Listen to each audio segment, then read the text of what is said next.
ఈరోజు ఎంతో రుచికరంగా ఉండే కొబ్బరి అన్నం ఎలా చేసుకోవాలో చూద్దాం. ఫస్ట్ హాఫ్ అన్ అవర్ అయితే బియ్యం నానబెట్టుకున్నాను, సగం గ్లాస్కి 1 గ్లాస్ ఆఫ్ కొబ్బరి పాలు వేసుకున్నాను. కొబ్బరిని మిక్సీకి పట్టుకుంటే వచ్చేస్తుందండి కొబ్బరి పాలు.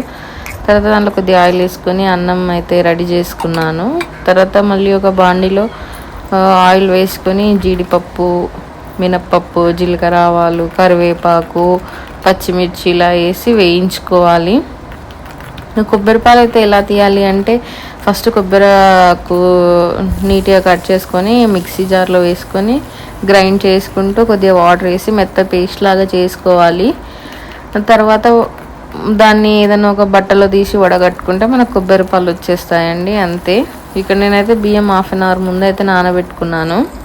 ఇంకా అన్నీ వేసి లాస్ట్లో కొంచెం ఇంగువ వేయాలి, టేస్ట్ బాగుంటుంది అన్నమాట. తర్వాత పచ్చి కొబ్బరి కూడా వేసుకొని కొద్దిగా మగ్గించుకోవాలి.